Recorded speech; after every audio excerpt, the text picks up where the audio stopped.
आज का हमारा टॉपिक है सेम सेक्स मैरिज या समलैंगिकता। समलैंगिकता तो ये एक पॉलिटी और गवर्नेंस का एक टॉपिक है जो आपके सेकंड पेपर में काम आने वाला है। ये देखिए, सेम सेक्स मैरिज या समलैंगिकता, इसको पढ़ने के लिए हमको मतलब कि एक तो ये तो इशू जो है ये लगातार चलता रहता है, एक तरीके का सोशियो कॉन्स्टिट्यूशनल इशू है। ये हमेशा मतलब कि एक लंबे समय से इस पर बहस होती रही है। देखिए अभी हाल में मई 2003 में क्या हुआ, सुप्रीम कोर्ट में इस पे लगातार बहस हुई कई दिनों तक, और फिर सुप्रीम कोर्ट ने अपना जो निर्णय है उसको सुरक्षित रख लिया है और ये कहा है कि बाद में इस आने वाले कुछ दिनों में इस पर निर्णय हो सकता है। तो हम इसके विषय में मतलब कि पूरी तरीके से जानेंगे कि सेम सेक्स मैरिज या समलैंगिकता का क्या मतलब है और इसको मतलब कि अनुमति इसकी दी जानी चाहिए कि नहीं जानी चाहिए। तो इसको पढ़ने के हमारे पास दो डायमेंशन है, दो डायमेंशन से इसको हम पढ़ेंगे। एक तो ये डायमेंशन है पहला कि क्या जो समलैंगिकता है इसको आर्टिकल 21 जो जीवन का अधिकार है, जो मतलब कि जीवन का अधिकार है उसके अंतर्गत, जो गरिमापूर्ण जीवन जीने का अधिकार है उसके अंतर्गत समलैंगिकता या सेम सेक्स मैरिज को इसको मान्यता दे देनी चाहिए कि नहीं देनी चाहिए। तो इसके अंतर्गत हमारे सामने यही प्रश्न है कि आर्टिकल 21 के तहत इसको समलैंगिकता को मान्यता दे देनी चाहिए कि नहीं देनी चाहिए। और अगर दूसरा हमारा डायमेंशन क्या है कि अगर मान्यता दे दी जाती है तो जो हमारे जो सिविल कानून है या पर्सनल लॉ के जो कानून है, जो धर्म से रिलेटेड कानून है, विवाह, तलाक, गोद लेना, उत्तराधिकार, ये सब नियम है। जब सेम सेक्स का मतलब शादी होगी, सेम सेक्स की शादी होगी तो दोनों मतलब कि उसमें मेल कौन होगा, फीमेल कौन होगा, या वो क्या डिसाइड करेंगे, इस तरीके के इशू में विवाह के कैसे नियम होंगे, तलाक का क्या नियम होगा, गोद लेने का क्या नियम हो, या उत्तराधिकार के जो नियम होंगे वो सब कैसे लागू होंगे, क्या इनका हमने पूरी तरीके से परीक्षण या मूल्यांकन कर लिया है और इनका समाज पे क्या असर पड़ेगा, क्या इनका हमने मूल्यांकन कर लिया है। तो हमारा दूसरा डायमेंशन ये समझने का होगा। देखिए इसकी परिचर्चा जोरों शोरों से क्यों है, आखिर समलैंगिकता दुनिया भर में आज चर्चा का विषय क्यों बना हुआ है। तो 21वीं सेंचुरी जो है, जो हमारी 21वीं शताब्दी है, ये राइट बेस्ड अप्रोच की सोसाइटी है। मतलब यहाँ पे जो दृष्टिकोण है लोगों का वो अधिकार आधारित दृष्टिकोण है। पहले क्या होता था कि दुनिया भर में कि सरकारें जब सरकार फॉर्म होने लगी, सरकार दुनिया भर में लोकतांत्रिक सरकारें बनने लगी, तो यह मांग उठने लगी कि सरकार कैसी होनी चाहिए। एक तो राजतंत्रात्मक तरीके की सरकार थी, वो क्या करती थी, अपने हिसाब से पूरी चीज़ों को गवर्न करती थी। फिर जब दुनिया भर में लोकतंत्र का दौर आया तब ये सवाल उठने लगे कि सरकारें कैसी होनी चाहिए। तब ये दिमाग में सबके आया कि भाई सरकारें एक कल्याणकारी दृष्टिकोण से काम करनी चाहिए, जो गरीब लोग हैं उनकी सहायता करने वाली होनी चाहिए। जैसे इसमें क्या क्या होता था कि जैसे अगर मतलब कि किसी को ऊपर उठाना है तो सरकार एक तरीके का शासनात्मक दृष्टिकोण अपनाएगी, राज्य की नीतियों पर मतलब नीतियाँ बनाएगी, जो लोग हैं वो उनको नीतियों के तहत उनको कल्याण किया जाएगा। जैसे उनको स्कॉलरशिप दे देना, लोगों को कोई स्कीम चला के उनका भरण पोषण कर देना, खाने का, जैसे हमारे खाद्य सुरक्षा स्कीम चलती है, इस तरीके की स्कॉलरशिप की स्कीम दे देना, लोगों को कई तरीके की और मदद कर देना, रोटी कपड़ा मकान की स्कीमें चलती हैं, या मतलब कि ये सब चीज़ें जो उसके रोटी कपड़े मकान, इन सब चीज़ों की ज़रूरत पूरी कर देना सरकार के द्वारा, ये एक तरीके का कल्याणकारी दृष्टिकोण था। लेकिन इस दृष्टिकोण में ये प्रॉब्लम थी कि भाई वो आप पे निर्भर होता जाएगा कि आप उसको रोटी की ज़रूरत है, आप उसकी डेली रोटी की ज़रूरत पूरी कर दे रहे हो, तो वो आप पे हमेशा निर्भर बना रहेगा और वो आत्मनिर्भर नहीं हो पाएगा। तो इस दृष्टिकोण की ये खामियां थी। और जब ये दृष्टिकोण चलता रहेगा, कल्याणकारी दृष्टिकोण, तो आप जो भी समाज में आवाज़ उठेंगे आप उसकी ज़रूरत को पूरा करके और समाज की ज़रूरतों को पूरा करेंगे और उसकी आवाज़ें बंद हो जाएंगी। तो इस तरीके का दृष्टिकोण चला आ रहा था। लेकिन जो 21वीं शताब्दी का दृष्टिकोण है ये अधिकार आधारित दृष्टिकोण है। इस पर यह कहा गया कि आप हमको अधिकार दो, कल्याण हम अपने आप कर लेंगे। मतलब कि जो जैसे हमको अगर रोजगार मिल जाता है, हमको शिक्षा मिल जाती है, या एक मानव जीवन जीने के लिए जो एक समानता वाले अधिकार होते हैं अगर वो मिलते हैं तो हाँ मतलब कि तो फिर उसके बाद की जो चीज़ें हैं, रोटी कपड़ा मकान की जरूरत तो हम खुद पूरी कर लेंगे। तो आप हमको केवल अधिकार दो, जरूरतें हम अपनी खुद पूरी कर लेंगे। दुनिया भर में ये दृष्टिकोण आजकल बहुत ज़्यादा पॉपुलर हो रहा है। आप अपने आंसर में ये खूब यूज़ करिए।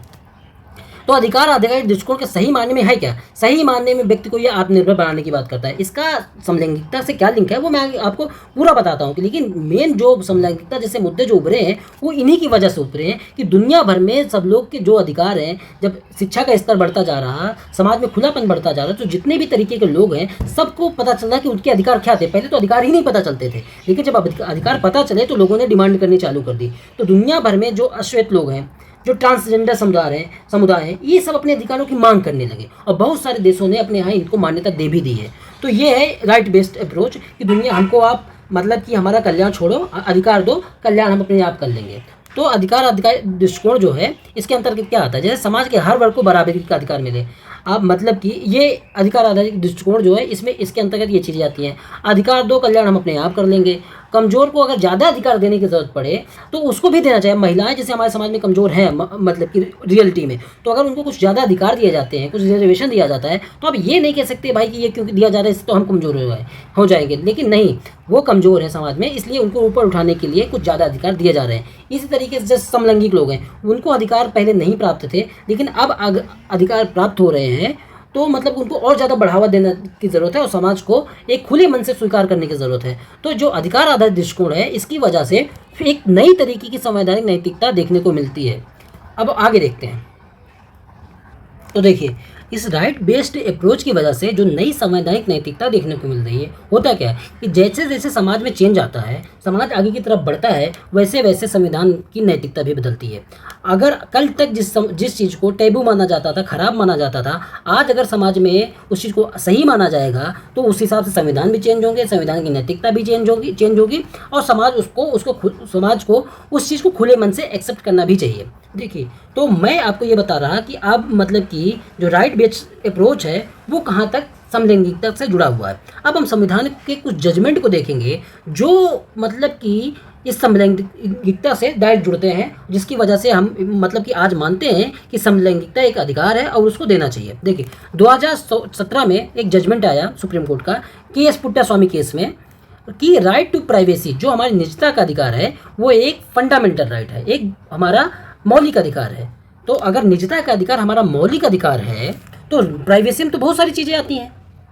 प्राइवेसी का मतलब सिर्फ ये डाटा प्राइवेसी तो होता नहीं है, डाटा प्राइवेसी भी होता है। हमारे जो राइट्स है वो सारे हम कैसे यूज़ करना चाहते हैं उसकी प्राइवेसी है, कोई हमारा पीछा तो नहीं कर रहा है, इसकी प्राइवेसी है। हम जो चीज़ें यूज कर रहे हैं सोशल मीडिया पे या कहीं भी, हमारा आधार है, उस चीज़ को प्राइवेट को क्या उसका सरकार दुरुपयोग कर रही है? अगर इसका दुरुपयोग नहीं हो रहा, अगर मतलब कि नहीं होना, ये भी एक प्राइवेसी है। तो प्राइवेसी के बहुत सारे पार्ट हैं। तो इसी में से एक नया विषय सामने आया कि हमारे जो सेक्सुअल प्रेफरेंसेस हैं वो भी हमारे प्राइवेसी का पार्ट है कि नहीं है। तो इसमें इसी के राइट टू प्राइवेसी से ही ये निकल के आया कि जो सेम सेक्स मैरिज है उनको अलाउ करना चाहिए, क्योंकि ये एक तरीके की प्राइवेसी का ही मामला है। और जब प्राइवेसी फंडामेंटल राइट है तो ये फंडामेंटल राइट समलैंगिकता जो है या सेम सेक्स मैरिज है उस पर क्यों नहीं होना चाहिए। तो इसी का एक पक्ष है प्राइवेसी का, जो राइट टू प्राइवेसी है, इसी का एक पक्ष है कि मेरी बॉडी है, मेरी बॉडी मेरा अधिकार वाली चीज़ें हैं कि भाई अगर प्राइवेसी का मतलब कि सारी चीज़ें हैं तो उसमें ये भी तो है कि मेरी जो बॉडी है उसके साथ मैं क्या करूँ, ये भी मेरा ही राइट मौलिक अधिकार है। तो इसी का एक पक्ष है राइट टू बॉडीली ऑटोनॉमी, मेरी दैहिक स्वतंत्रता का अधिकार जो है उसको मैं डिसाइड कर लूँगा कि कैसे है, कि मैं मतलब कि किस तरीके के मुझे कपड़े पहनने हैं, उसको ना समाज डिसाइड करेगा, ना परिवार डिसाइड करेगा, ना ही राष्ट्र डिसाइड करेगा। किस तरीके का मैं अपने शरीर में टैटू बनवाना चाहता हूँ कि क्या नहीं बनवाना चाहता हूँ, कपड़े पहनना चाहता हूँ कि नहीं पहनना चाहता हूँ, ये सारी चीज़ें का हक मुझे है। तो ये मतलब कि राइट टू प्राइवेसी के अंतर्गत राइट टू बॉडीली ऑटोनॉमी, दैहिक स्वतंत्रता का अधिकार, ये मेरा अधिकार है। इसमें किसी भी तरीके का ना परिवार का, ना समाज का, ना ही राष्ट्र का कोई अधिकार नहीं है। ये पूरा डिसाइड करने का मेरा अधिकार है। तो राइट टू प्राइवेसी से समलैंगिकता कैसे निकलती है वो मैं आपको समझाने की कोशिश करता हूँ। तो ये जब बॉडी पे अगर मेरा अधिकार होगा तो देखिए, इसका एक पक्ष बॉडी का, जैसे बॉडी में पहनना हो गया, टैटू बनवाना हो गया, ये एक पक्ष है। एक इसका दूसरा पक्ष है कि सेक्सुअल ओरिएंटेशन, मेरा लैंगिक रुझान क्या होगा किसी के प्रति, वो भी तो मेरी चॉइस है। इसमें प्राइवेसी में ये भी बताने की कोशिश की जा रही है कि भाई जो राइट टू बॉडीली ऑटोनॉमी, अगर मेरे शरीर पे मेरा हक है तो मेरा सेक्सुअल ओरिएंटेशन या लैंगिक रुझान किस तरीके का होगा, ये भी तो मेरा हक है, ये भी मेरा राइट्स है, ये भी मेरा मौलिक अधिकार है। तो ये इसकी बात की जाने लगी। देखिए कैसे लिंक होता है। तो पहले क्या देखिए, तो जो सेक्सुअल ओरिएंटेशन होते हैं वो किस किस तरीके के हो सकते हैं। एक तो असेक्सुअल हो सकता है कि भाई किसी के प्रति कोई रुझान है ही नहीं। दूसरा हो सकता है कि बाईसेक्सुअल, मतलब अगर लड़का है तो लड़के के प्रति रुझान और लड़की के प्रति रुझान, इस तरह लड़की है तो लड़की के प्रति, लड़के दोनों के प्रति रुझान होना। एक लड़के का लड़की और लड़के दोनों के प्रति रुझान होना। इसी तरह एक लड़की है तो उसका भी लड़की और लड़के के प्रति दोनों तरीके का रुझान होना, उसको बोलते हैं बाईसेक्सुअल।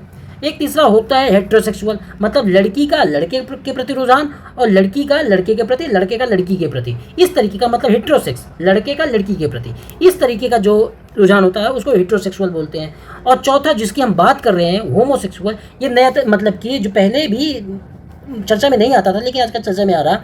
ये जो रुझान है, इसमें एक लड़का है, वो लड़का लड़के के प्रति रुझान रखता है और लड़की लड़की के प्रति रुझान रखती है। इस तरीके की चीज़ें हैं जो होमोसेक्सुअल, तो लोग के मतलब कि जो नया अधिकार मतलब अधिकार की मांग चल रही है कि हमको हमारी बॉडी पे मेरा हक है, तो मैं जिस तरीके का रुझान चाहूँ मैं कर सकता हूँ, और उस पर सरकार या परिवार या राष्ट्र का कोई हक नहीं बनता कि उसमें हस्तक्षेप करे। तो इसी वजह से जो होमोसेक्सुअल है, जो समलैंगिकता है, इसके अधिकार की मांग लगातार हो रही है कि भाई राइट टू प्राइवेसी का मामला ये भी है और इसको भी मौलिक अधिकार माना जाए।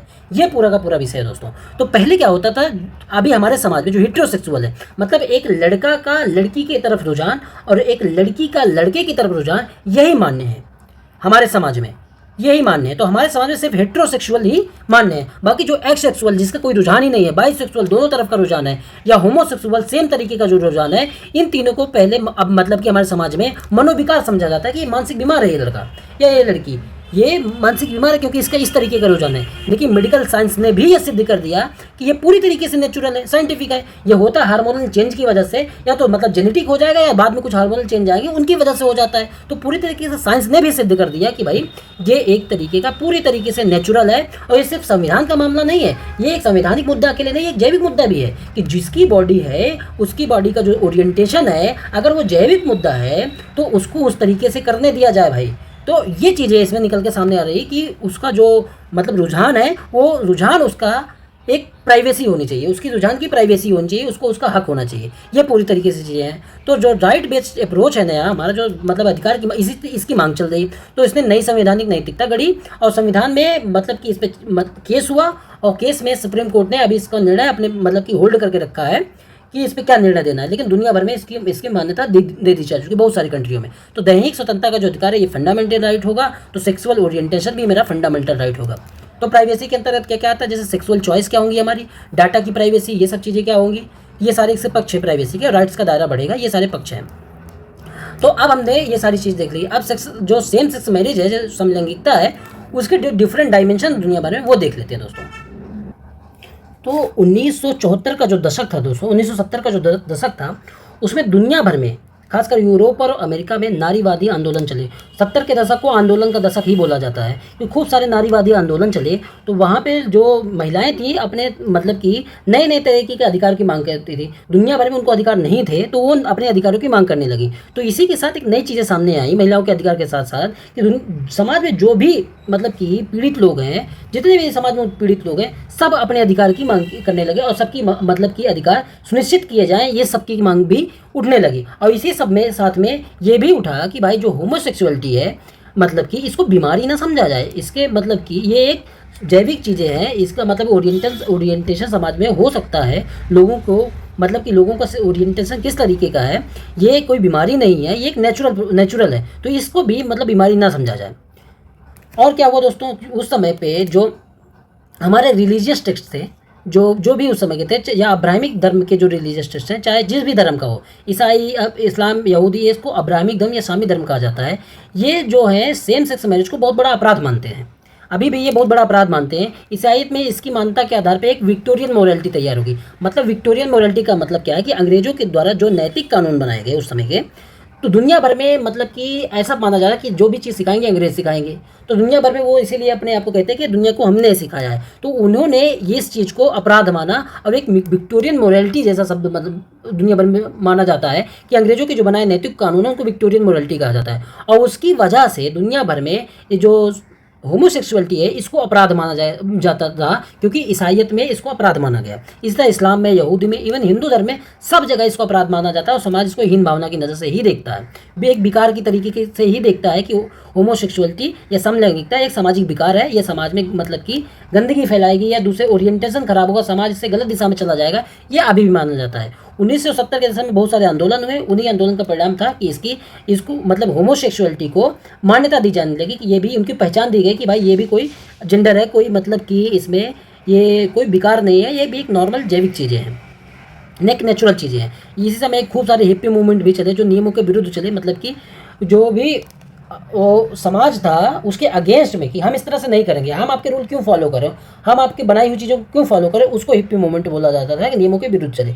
तो जब इस तरह की चीज़ें हुई दोस्तों कि मतलब कि खूब सारे अधिकारों की मांग होती गई, तो लोगों ने ये समझा कि भाई ये भी एक नेचुरल चीज़ है समलैंगिकता, अब इनको भी समाज में रहने का पूरी तरीके से हक है जिस तरह अन्य मतलब कि मेल और फीमेल को है। तो इसी की वजह से तो जो नया नया देश मतलब कि अपने नस्ल भेदी जो देश था अफ्रीका, उससे जो आज़ाद हुआ था नया अब अफ्रीका, साउथ अफ्रीका, उसने अपने यहाँ सबसे पहली बार समलैंगिक को मान्यता दी। समलैंगिकता को सबसे पहले मान्यता किसने दी? साउथ अफ्रीका ने। और इसने ये कहा कि ये समाज का यथार्थ है भाई, ये कोई मनोविकार नहीं है, ये समाज का यथार्थ है, ये सच्चाई है और इसको हमको स्वीकार करना चाहिए। तो सबसे पहले सरकारी मान्यता किसने दी? साउथ अफ्रीका ने। फिर आगे चल के 1996 में यूएसए अमेरिका ने भी यह निर्धारित किया कि होमोसेक्सुअल जो लोग हैं उनके ऊपर कोई अपराध पंजीकृत नहीं होगा और इन पे किसी तरीके का कोई अत्याचार नहीं किया जाएगा, क्योंकि उस समय जो होमोसेक्सुअल लोग होते थे उन पे जो समाज के अन्य लोग होते थे खूब अत्याचार करते थे। तो अब जो इस समय जो मतलब कि 2023 में पूरी तरीके से क्या माना जाने लगा कि होमोसेक्सुअलिटी एक मतलब कि इनको मान्यता तो दे दी गई, लेकिन अब यहाँ पे नए तरीके की चीज़ें उभर के आने लगी कि वो लोग अब नए तरीके के अधिकारों की मांग करने लगे कि हमको मान्यता तो मिल गई है, एल जी बी टी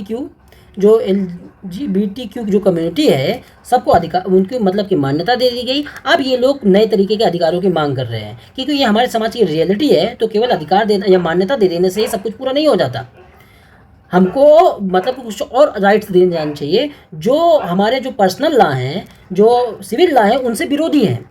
तो इस वजह से एक नई डिबेट सामने आ गई कि अगर ये लोग इस तरीके की डिमांड करेंगे जो हमारे पर्सनल लॉ के विरोधी होंगे तो कैसे मतलब कि समाज चलेगा। तो ये किस तरीके की डिमांड कर रहे हैं? तो मैरिज की डिमांड तो कर ही रहे, एडॉप्शन की डिमांड कर रहे हैं क्योंकि संतान सुख की प्राप्ति भी तो एक फंडामेंटल राइट होना चाहिए, उस चीज़ की डिमांड कर रहे हैं।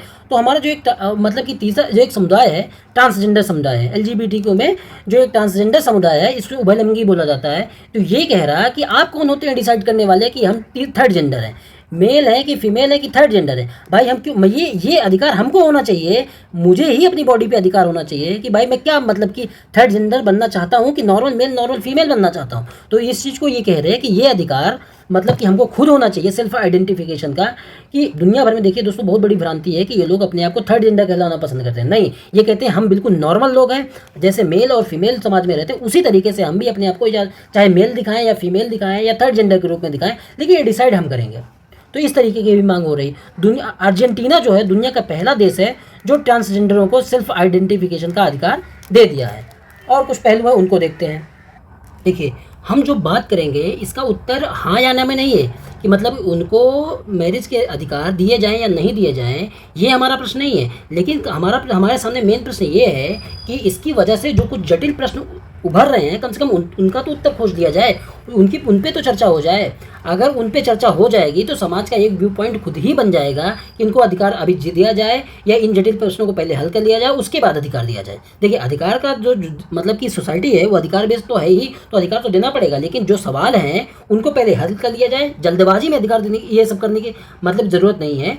सारी चीज़ों को समझा जाए, उसके बाद अगर समाज उस चीज़ के लिए तैयार हो जाता है तो धीरे धीरे अधिकार की तरफ बढ़ना चाहिए। तो हमारे सामने इशू क्या है दोस्तों वो सब देख लेते हैं। हमारे सामने जो भी अड़चने आएंगी पहले उनको भी देख लें कि अगर अलाउ किया जाता है सेम सेक्स मैरिज को, समलैंगिकता को, तो हमारे सामने अड़चने क्या आएंगी। तो देखिए इसका जो थियोलॉजिकल पक्ष है मतलब जो धार्मिक पक्ष है उसको सबसे पहले देखते हैं कि धार्मिक पक्ष कोई भी धर्म है, चाहे ईसाई, इस्लाम, हिंदुइज्म, क्रिश्चियनिटी, कोई भी धर्म है वो इसको मान्यता नहीं देते हैं, उसको एक मतलब कि अपराध की तरीके से ही ट्रीट करते हैं। तो कम से कम इनका तो परीक्षण कर लिया जाए। जैसे धर्म क्या कहता है कि अगर ये सब चीज़ें मान्यता दोगे तो पूरा समाज छिन्न भिन्न हो जाएगा। और ये पूरी तरह से जो उसका थियोलॉजिकल वो मतलब कि एक तर्क क्या देते हैं कि अगर भाई यही ज़रूरी था तो भगवान जो है स्त्री और पुरुष क्यों बनाता, वो केवल स्त्री बना देता, केवल पुरुष ही बना देता। तो इस तरीके के जब वो तर्क देते हैं तो उनके पीछे यही रहता है कि ये समाज को पूरा छिन्न भिन्न कर देगा, इसको अलाउ नहीं किया जाना चाहिए। तो क्या हमने इन सब चीज़ों के विषय में सोच लिया है कि अगर ये धर्म के ये पक्ष हैं तो कितने इतने आसानी से समाज का स्वीकार कर लेगा? नहीं करेगा। तो कम से कम इन विषयों पे मतलब कि गहरा चिंतन हो जाए, टीवी पे डिबेट्स हो जाए, जो धर्म के जानकार लोग हैं वो सामने आए, वो बताएं। और अगर धर्म में कुछ इस तरीके से है तो धर्म में कुछ लिबरल चीज़ें भी डाली जाएँ और व्याख्या भी उस तरीके से की जाए कि कम से कम इनको कुछ लेवल तक मान्यता में दी जा सके। तो ये इस पक्ष को हल करना बहुत ज़रूरी है। संवैधानिक पक्ष जो हमारा है वर्तमान में नैतिकता के हिसाब से उन्हें जैसे जो समय बदलता है तो नैतिकता भी बदलती है, और जो नैतिकता बदली है तो अधिकार बेस्ड सोसाइटी में उनको अधिकार तो देना पड़ेगा। तो जो आर्टिकल 14 जो समानता का अधिकार है, आर्टिकल 15 जो समानता के अधिकार के ही अंतर्गत है, लेकिन उसको भेदभाव नहीं किया जाएगा कुछ मतलब धर्म के हिसाब से, लिंग के हिसाब से, जाति के हिसाब से। उसी तरीके से ये कह रहे हैं जब लिंग के हिसाब से भेदभाव नहीं किया जाएगा तो क्या ये मेरा अधिकार नहीं है कि तुम मेरे साथ लिंग के हिसाब से भेदभाव ही तो कर रहे हो अगर मुझे अधिकार नहीं दे रहे हो तो इस पे चर्चा कर ली जाए। जो वाक और अभिव्यक्ति की स्वतंत्रता है कि अगर उस चीज़ पे हम कुछ बोलते हैं तो उस पर मतलब कि हमको रोका जाता है तो उस चीज़ का सम्मान किया जाए। आर्टिकल की जो गरिमापूर्ण जीवन जीने का अधिकार है इसको बनाए रखा जाना चाहिए। तो इन सब चीज़ों को अगर ध्यान से देखें तो अधिकार देना चाहिए। इन पक्षों का पूरी तरीके से अध्ययन हो, फिर मैं ये नहीं कि अधिकार तुरंत ही दे दो, इन सब चीज़ों का अध्ययन करो और अध्ययन करने के बाद डिसाइड करो कि अधिकार कितने कब देना है। जैसे और जो हमारे पुराने जो वेद हैं या हमारे जो धर्म है उनका अध्ययन किया जाए। जैसे खजुराहो में उस चीज़ को लेकर क्या मानते थे, वो सब चीज़ें अगर अध्ययन कर लेंगे तो हमको ये समाज को समझाना बहुत आसान होगा कि ये चीज़ें अलाउ की जानी चाहिए कि नहीं की जानी चाहिए। इसका कुछ लीगल पक्ष भी है, उनका भी अध्ययन करना बहुत ज़रूरी है। अगर इन सब सवालों का जवाब मिल जाता है उसके बाद ही इनको मान्यता दी जाए। इतनी जल्दबाजी में मान्यता देने से बहुत सारे इशू सामने खड़े हो जाएंगे। जैसे विवाह का अधिकार है, जब विवाह का अधिकार मिलेगा तो उनके जो प्रॉपर्टी राइट्स होते हैं, जनरली क्या होता है अगर महिला के नाम पर कोई ज़मीन की जाती है तो कई जगह पे 1% 2% की छूट होती है। तो अगर इन पे विवाह इनका सेम सेक्स मैरिज होगी तो कौन पुरुष उसमें कौन ये महिला या उसका डिसाइड कैसे होगा, और उनके जो प्रॉपर्टी राइट्स हैं उन पे कैसे होगा। जो टैक्सेशन के लॉ है, हिंदू अनडिवाइडेड फैमिली के जो लॉ हैं उन पे सब जगह कैसे सुधार करके और उन प्रॉपर्टी राइट्स का क्या होगा, इन सब पे चर्चा कर ली जाए। डाइवोर्स के नियम क्या होंगे इस पर चर्चा कर ली जाए। अगर बच्चे हुए तो उनके जो बच्चे अगर हैं तो उनकी जिम्मेदारी किसकी होगी, लालन पालन की। अभी तो समाज को डिसाइडेड है कि भाई किसकी जिम्मेदारी होती है, लेकिन इस तरीके में किसकी जिम्मेदारी होगी, उनके पालन पोषण कैसे होगा, कम से कम इन सवालों पे चर्चा कर ली जाए। सीआरपीसी 125 के नियम क्या होंगे, जो भरण पोषण का एलिमनी की राशि होती है, जो एक मतलब कि अगर अलग होते हैं पुरुष और महिला तो पुरुष देता है, तो अगर ये इसके नियम इसमें क्या होंगे समलैंगिकता में, इसकी चर्चा कर ली जाए। उत्तराधिकार के क्या नियम होंगे इन पे विचार कर लिया जाए। प्रोक्रिएशन मतलब संतान उत्पत्ति का इशू है। जैसे आजकल जो मतलब कि 3 पेरेंट बेबी का कॉन्सेप्ट आ गया, अब तो किसी की ज़रूरत भी नहीं है एक बच्चा पैदा करने के, पुरुष की ज़रूरत भी नहीं है। तो अगर आगे चल के इस चीज़ की भी डिमांड उठने लगेगी 3 पेरेंट बेबी की, तो अगर इस तरीके की डिमांड उठने लगी तो उसका क्या होगा, कम से कम उस चीज़ का अध्ययन कर लिया जाए। अडॉप्शन के जो राइट्स होंगे उस पर अध्ययन कर लिया जाए। जैसे अभी अडॉप्शन के मामले में हमारा जो जुवेनाइल जस्टिस एक्ट है वो क्या कहता है, ये कहता है कि कोई अकेला अगर पुरुष है तो किसी बच्ची को गोद नहीं ले सकता। तो ऐसे में अगर 2 पुरुष शादी करते हैं तो उस अगर बच्चे गोद लेने का होगा तो बच्चे के चाहेंगे तो उसका क्या होगा, कम से कम इनका अध्ययन कर लिया जाए। एनसीपीसीआर जो हमारा है ये लगातार ये कह रहा है कि अगर समलैंगिक को अधिकार दिया जा रहा है तो कम से कम इन सब चीज़ों का पहले ही अध्ययन कर लिया जाए। मातृत्व का सिद्धांत मतलब जो मदरहुड होती है उसके साथ एक इमोशनल फीलिंग होती है, लेकिन जब पुरुष शादी करेंगे तो उसमें मदरहुड की जो फीलिंग होगी वो नहीं कैसे आएगी, तो उसको मतलब उसका अध्ययन कर लिया जाए। अलाउ करना अच्छी बात है, लेकिन कम से कम एक बहुत बड़ी तेरी रणनीति होनी चाहिए, तब जाके अलाउ करना है कि इन सब चीज़ों का अध्ययन कर ले, उस पर समाज का क्या प्रभाव है और समाज का इन सब चीज़ों पे क्या प्रभाव है, उनको समाज में कैसे एक्सेप्टेंस मिलेगी, कितने नियम बदलने पड़ेंगे, ये सब चीज़ों को अगर मतलब कि अध्ययन कर लिया जाए उसके बाद अधिकार की चर्चा की जाए। पर्सनल लॉ है जो हमारे शरीयत एक्ट 1937 का, हिंदू मैरिज एक्ट 1956 का, स्पेशल मैरिज एक्ट 1954 का, ये सब चीज़ें हैं, इनका अध्ययन कर लिया जाए। उसके बाद ही ये मतलब कि समलैंगिक जो है उनको सेम सेक्स मैरिज का अधिकार देना है कि नहीं देना है, फिर उस पर चर्चा हो। हमारे स्पेशल जो मैरिज एक्ट है उसमें 1954 का, इसमें इस सब स्पाउस शब्द की चर्चा है, स्पाउस में मेल फीमेल दोनों आता है, तो इसका क्या होगा, इसका भी अध्ययन कर लिया जाए। जल्दबाजी में मतलब कि कोई फैसला ना ले लिया जाए, कम से कम इन सब चीज़ों का अध्ययन कर लिया जाए। पेंशन और पीएफ के जो रिफॉर्म होते हैं उनका क्या होगा, उन पर रिफॉर्म कर लिया जाए, क्योंकि विधवाओं को 50% अगर पेंशन मिलती है, जब अगर कोई पुरुष मर जाता है तो उसकी जो विधवा उसको 50% पेंशन मिलती है। तो इन सब में जो समलैंगिक लोग हैं उन पर क्या रूल अप्लाई होगा, कम से कम ये इन सब चीज़ों की चर्चा तो कर ली जाए। और लास्ट में हम अपने एक निष्कर्ष देखते हैं दोस्तों। देखिए एक केस है सफीन जहाँ केस, ये केरल में आया था, उसके बाद केरल हाई कोर्ट ने कहा था, और फिर बाद में ये जो केस है ये सुप्रीम कोर्ट गया। सुप्रीम कोर्ट ने इस मामले में कहा कि right to choose one's life partner एक फंडामेंटल राइट है। तो मतलब कि कोई भी किसी लाइफ पार्टनर को चूज कर सकता है। तो सुप्रीम कोर्ट ने एक संकेत दे दिया था समलैंगिकों को भी मान्यता देने के लिए। एक और केस है नवतेज सिंह जौहर केस, इस केस में ही आईपीसी के द्वारा 377 है उसको डीक्रिमिनलाइज किया गया था। इसमें अप्राकृतिक सेक्स की बात की गई थी कि अगर कोई भी व्यक्ति अपने लाइफ पार्टनर के साथ भी अगर अप्राकृतिक सेक्स करता है तो मतलब कि सोडोमी करता है, गुदा मैथुन करता है, तो उस व्यक्ति पर क्रिमिनल चार्ज लगेंगे। लेकिन अगर इसमें ये है क्रिमिनल चार्ज लगेंगे तो जो समलैंगिक लोग थे इनको इन पे इस कानून के तहत IPC 377 के तहत बहुत सारी वैधानिक कार्रवाई कर दी जाती थी। ये तो फिर इसको क्या किया गया, डिक्रिमिनलाइज किया गया कि इस IPC 377 में से जो अप्राकृतिक सेक्स है उसको अगर करता है कोई तो ये अपराध माना जाएगा। तो इससे इनको समलैंगिक जो लोग हैं इनको बाहर कर दिया गया। अभी भी ये बना हुआ है लेकिन सिर्फ इसमें समलैंगिक लोगों को ही बाहर किया गया, ये चीज़ की गई। और क्या कहा गया इस केस में कि ट्रांसजेंडर जो कम्युनिटी है इनको 15 के तहत OBC का दर्जा दिया जाए। और क्या बातें हो रही, ट्रांसजेंडर को सेल्फ आइडेंटिफिकेशन की जो मांग उठ रही है, लेकिन इसका थोड़ा सा ये भी देखना पड़ेगा कि USA में, अमेरिका में इसका मिसयूज भी बहुत हो रहा है कि लोग जैसे जो मेल लोग हैं वो फीमेल बन के अपना जेंडर चेंज करवा के फीमेल लोग बन के वो और लड़कियों का या और दूसरे लोगों का शोषण कर रहे हैं। इसी तरीके से जो महिलाएं हैं वो पुरुष बन के उस तरीके का महिलाओं का शोषण कर रही हैं। तो ये चीज़ें, नई चीज़ें देखने को मिल रही, तो कम से कम इन सब विषयों का अध्ययन कर लिया जाए। और हमारे सामने एक नई चीज़ निकल के आ रही कि अमेरिका में जो सेम सेक्स मैरिज है इसको कानूनी दर्जा, मतलब कि ये बात की जा रही है कि कानूनी दर्जा इसको सेम सेक्स मैरिज को ना दिया जाए, बल्कि जैसा अमेरिका में किया गया है कि उनको सिविल यूनियन का दर्जा दे दिया गया, उस तरीके की बात की जाए।